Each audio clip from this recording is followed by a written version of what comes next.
एक बार फिर से स्वागत है आप सभी का द बेसिक कंसेप्ट क्लासेस के biology most important chapter wise MCQ में, जिसमें हम लोग बात कर रहे हैं श्वसन तंत्र के बारे में, जिसमें श्वसन जो चैप्टर है उस श्वसन का जो मेन ऑब्जेक्टिव क्वेश्चन है उसके बारे में हम लोग देखेंगे। इससे पिछले क्लास में हमने श्वसन के बारे में बताया था, लेकिन इसमें कुछ परिवहन का मिक्स सवाल हो गया था, जिसमें एक बताए थे पोषण का भी मिक्स हो गया था कि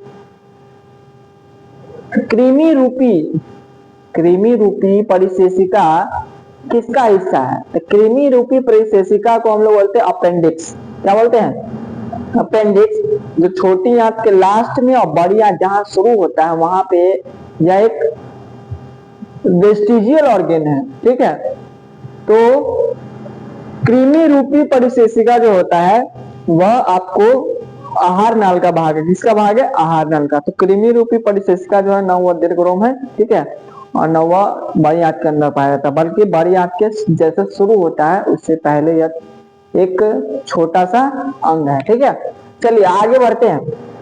तो श्वसन के बारे में हम कल पढ़ाए थे कि श्वसन क्या है। तो श्वसन क्या है तो बताएं कि श्वसन वह जटिल जैविक रासायनिक प्रक्रम है जिसमें कोई जीव जो है ऑक्सीजन ग्रहण करने के बाद क्या करता है? ग्लूकोज का सरलीकरण करता है, और ग्लूकोज के सरलीकरण के फलस्वरूप क्या बनता है? ऊर्जा मुक्त करता है। क्या मुक्त करता है? ऊर्जा। इसी क्रिया को क्या बोलते हैं? श्वसन कहते हैं। ठीक है, श्वसन एक तरह का क्या है? उष्मा क्षेपी है, अभिक्रिया है। क्या है? कौन सा अभिक्रिया है? उष्मा क्षेपी। मतलब इस क्रिया में जो है ना, जैसे हम लोग हवा लेते हैं अंदर और हवा छोड़ते हैं तो हवा बाहर जो निकलता है वह गर्म हवा होता है। ठीक है, और उसके साथ साथ जो है ना ऊर्जा को ही हम लोग उष्मा भी बोलते हैं। ठीक है, ऊर्जा को ही क्या बोलते हैं? उष्मा बोलते हैं। तो इसमें ऊर्जा का निर्माण हो रहा है, इसलिए इसको उष्मा क्षेपी अभिक्रिया भी हम लोग कहते हैं। ठीक है, श्वसन दो प्रकार के होते हैं, वायवीय श्वसन और अवायवीय श्वसन। वायवीय श्वसन में बता चुके थे कि यह जो है ऑक्सीजन की उपस्थिति में होता है, और अवायवीय श्वसन में बताया था कि यह वैसा श्वसन जो ऑक्सीजन की अनुपस्थिति में होता है। ठीक है, वायवीय श्वसन जो होता है वो माइटोकॉन्ड्रिया में होता है। किसमें होता है? माइटोकॉन्ड्रिया में। और अवायवीय श्वसन किसमें होता है? कोशिका द्रव्य में या ईस्ट में होता है। किसमें होता है? ईस्ट में। वायवीय श्वसन में 38 एटीपी ऊर्जा बनता है, और अवायवीय श्वसन में कितना? 8 एटीपी ऊर्जा बनता है। वायवीय श्वसन को हम लोग क्या बोलते हैं? ऑक्सी श्वसन भी कहते हैं। अवायवीय श्वसन को क्या बोलते हैं? अनॉक्सी श्वसन कहते हैं। ठीक है, अब आगे बढ़ते हैं। आगे हम इसके में देखें कि किण्वन क्या है। तो किण्वन के बारे में बताया था कि किण्वन एक जैव रासायनिक अभिक्रिया है। ठीक है, किण्वन एक जैव रासायनिक अभिक्रिया है जिसमें जो ईस्ट होता है, ईस्ट, ठीक है, वह ईस्ट जो है किसके प्रेजेंस में? शकरा के प्रेजेंस में। शकरा मतलब स्टार्च के प्रेजेंस में, जो हम लोग भोजन जो स्टार्च के रूप में जमा होता है उसके प्रेजेंस में जो है उसका सरलीकरण करता है। क्या करता है? सरलीकरण करता है, और अल्कोहल और ऊर्जा का उत्पादन निर्माण करता है। अल्कोहल और ऊर्जा का निर्माण करता है। इसी को हम लोग क्या बोलते हैं? किण्वन बोलते हैं। क्या बोलते हैं? किण्वन। तो किण्वन को हम लोग फर्मेंटेशन बोलते हैं। किण्वन प्रक्रिया जो होता है यह अवायवीय श्वसन की उपस्थिति में होता है। मतलब जब ऑक्सीजन नहीं रहेगा तो यह प्रक्रिया हमारे शरीर में होता है। क्या करता है? शकरा को जो है वह तोड़कर, ठीक है, और अल्कोहल और ऊर्जा का उत्पादन करता है। यह अल्कोहल जो है एक तरह से या एसिड भी बनाता है, लैक्टिक एसिड जिसको बोलते हैं, जो जब हम रनिंग करते हैं तो उस दौरान जो है यह किण्वन प्रक्रिया से क्या बनता है? ऊर्जा का उत्पादन होता है। क्योंकि रनिंग के दौरान हमको अधिक ऊर्जा की जरूरत पड़ती है, तो श्वसन से उतना मात्रा पूरी नहीं होती है, तो किण्वन प्रक्रिया द्वारा अवायवीय श्वसन। किण्वन प्रक्रिया क्या है? यह एक अवायवीय श्वसन है जो एंजाइम की उपस्थिति में होता है। ठीक है, एंजाइम ईस्ट में जो एंजाइम पाया जाता है उसकी उपस्थिति में होता है। ठीक है, और क्या बनाता है? अल्कोहल ऊर्जा बनाता है। अल्कोहल बनाता है और ऊर्जा बनाता है। एथिल अल्कोहल बनाता है और ऊर्जा बनाता है। एथिल अल्कोहल और ऊर्जा बनाता है। ठीक है, इसी प्रक्रिया को क्या बोलते हैं? किण्वन बोलते हैं। तो कोई पूछ रहा है किण्वन कैसा प्रक्रिया है, तो किण्वन एक अवायवीय श्वसन की प्रक्रिया है। कैसी है? अवायवीय श्वसन की प्रक्रिया है। ठीक है, आगे जो है हम लोग देखेंगे कि श्वसन जो है इसकी कार्यविधि क्या है। श्वसन की कार्यविधि, तो श्वसन की कार्यविधि में हम लोग देखते हैं कि मुख्यतः श्वसन में 4 तरह की कार्यविधि होती है। पहला, ऑक्सीजन को अंदर ग्रहण करते हैं, ऑक्सीजन को अंदर ग्रहण करते हैं तो इसको बोलते हैं क्या? अंतः श्वसन। क्या बोलते हैं? अंतः श्वसन। ठीक है, उसके बाद क्या होता है कि वह श्वसन जो है गैसों का आदान प्रदान करता है। क्या करता है? कहाँ? फेफड़ा के अंदर जो है ऑक्सीजन जाता है खून में, और खून में से कार्बन डाइऑक्साइड कहाँ आता है? फेफड़ा में। तो इसी को बोलते हैं हम क्या? गैस विनिमय। दूसरा को क्या बोलेंगे? गैस विनिमय। विनिमय मतलब गैस का लेन देन। ठीक है, गैस विनिमय। तीसरा जो होता है उसमें क्रिया होता है कि जो फेफड़ा में कार्बन डाइऑक्साइड आ गया उसको बाहर निकालना। उसको क्या करना? बाहर निकालना। तो इसी को बोलते क्या? निःश्वसन। क्या बोलते हैं? निःश्वसन। ठीक है, पहला हो गया अंतः श्वसन, मतलब ऑक्सीजन अंदर है, वातावरण की वायु को कहां प्रवेश करना? फेफड़े में प्रवेश करना अंतः श्वसन कहलाता है। ठीक है, और फेफड़े की वायु का मुख के माध्यम से या नासा छिद्र के माध्यम से बाहर निकालना क्या कहलाता है? निःश्वसन कहलाता है। और फेफड़ा और रक्त नलिका के बीच पल्मोनरी शिरा और पल्मोनरी धमनी के बीच क्या होना? गैसों का आदान प्रदान होना। ठीक है, गैसों का आदान प्रदान होना क्या कहलाता है? गैस विनिमय कहलाता है। क्या कहलाता है? गैस विनिमय। और जब ऑक्सीजन रक्त नलिका में चला जाएगा और रक्त नलिका में से कार्बन डाइऑक्साइड फेफड़ा में आ जाएगा तो रक्त नलिका में जो ऑक्सीजन होगा वह कहाँ जाएगा? शरीर की प्रत्येक कोशिका में जाएगा। तो इसी को हम लोग बोलते हैं क्या? गैसों का परिवहन। क्या? गैसों का परिवहन। तो कहने का मतलब है कि श्वसन क्रिया में जो कार्य होता है वह निम्नलिखित ये 4 मुख्य कार्य होता है। कितना? 4 मुख्य कार्य। एक अंतः श्वसन, दूसरा गैस विनिमय, तीसरा निःश्वसन और चौथा गैसों का परिवहन। अंतः श्वसन क्या है? इसका परिभाषा अगर पूछेगा कि अंतः श्वसन क्या है तो अंतः श्वसन उसे कहते हैं कि वायुमंडल की वातावरण की वायु का फेफड़े में प्रवेश करना। वातावरण की वायु का फेफड़े में प्रवेश करना अंतः श्वसन कहलाता है। ठीक है, गैस विनिमय क्या है?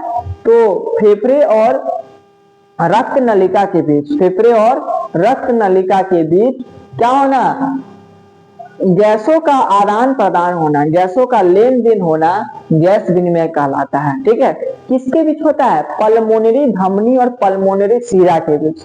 पल्मोनरी धमनी में एक्चुअली होता है क्या? Carbon dioxide. अब पल्मोनरी शिरा में होता है क्या? ऑक्सीजन। और ये पल्मोनरी धमनी पल्मोनरी शिरा जो है जिसको फुफ्फुस धमनी और फुफ्फुस शिरा बोलते हैं, या कार्बन डाइऑक्साइड का फुफ्फुस शिरा जो है वह कार्बन डाइऑक्साइड में से फुफ्फुस शिरा जो है वह ऑक्सीजन पल्मोनरी धमनी में भेजता है। ठीक है, और वही पल्मोनरी धमनी वापस कहाँ? फेफड़ा हृदय में जाता है। जैसे देखिए, समझिए, इसको ध्यान से समझिएगा कि ये हमारा मान लीजिए फेफड़ा है। क्या है? फेफड़ा है 2 गो। अब बीच में क्या है? दिल है। क्या है? बीच में आपका यहाँ पे हार्ट है।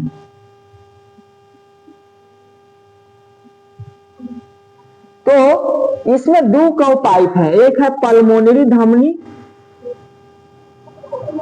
एक है पल्मोनरी शिरा।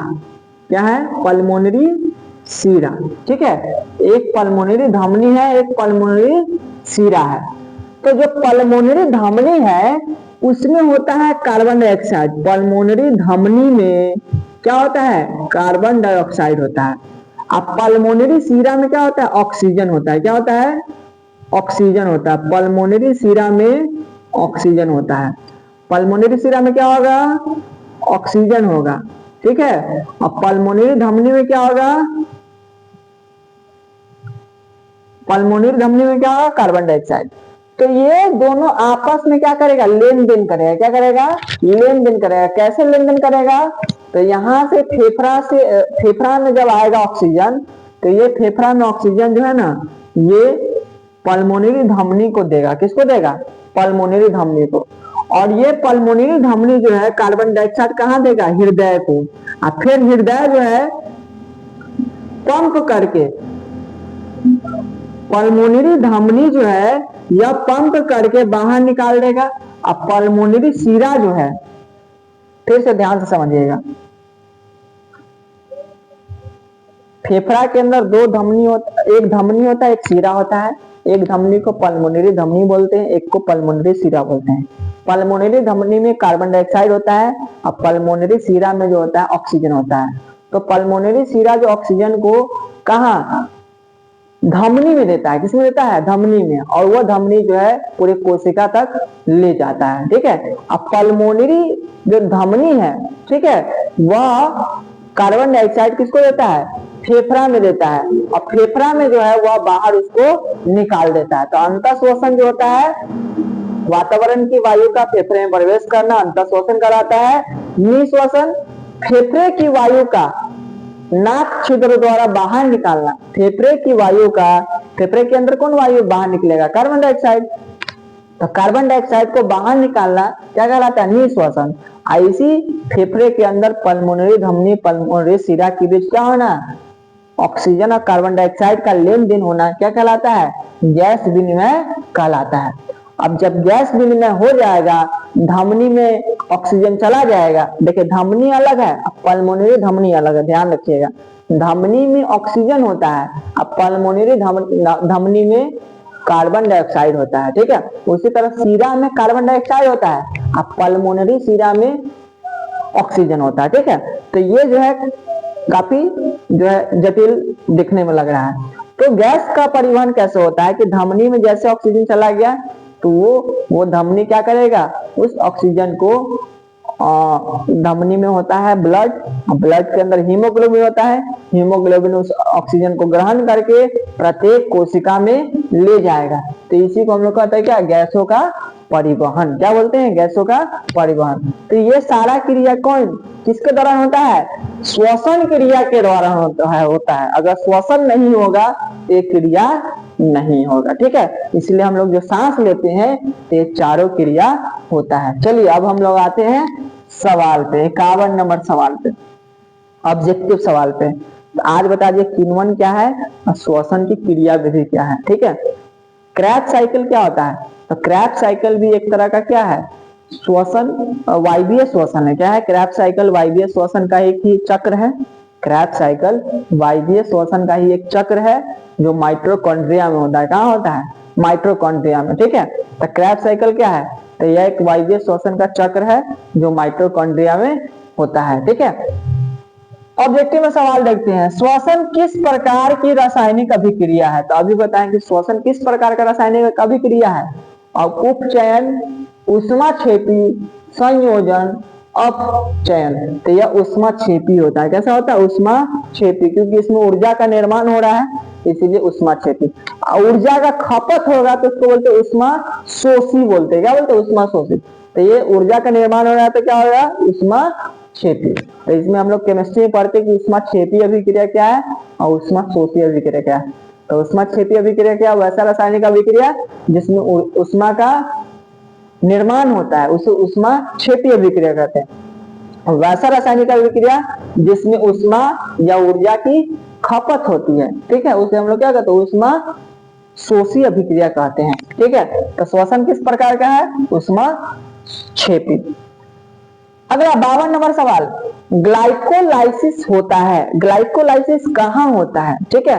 तो ग्लाइकोलाइसिस कहने का मतलब है कि हमारे शरीर में जो अधिक मात्रा में जब हम लोग ग्लूकोज जमा कर लेते हैं तो वह ग्लूकोज को, ठीक है, किस फॉर्म में, ग्लाइकोजन के रूप में जमा करके स्टोर करके रखा जाता है। कोशिका के अंदर ग्लाइकोजन के रूप में स्टोर करके रखा जाता है।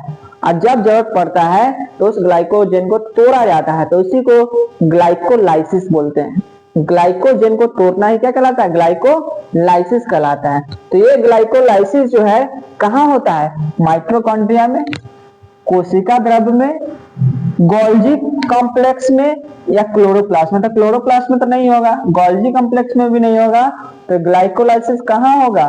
तो ग्लाइकोलाइसिस तुम्हारा होगा कोशिका द्रव्य में। कहाँ होगा? कोशिका द्रव्य में। ठीक है, तो ग्लाइकोलाइसिस कहाँ होगा? कोशिका द्रव्य में होगा। ठीक है, अगला, रक्त में ऑक्सीजन का वाहक है।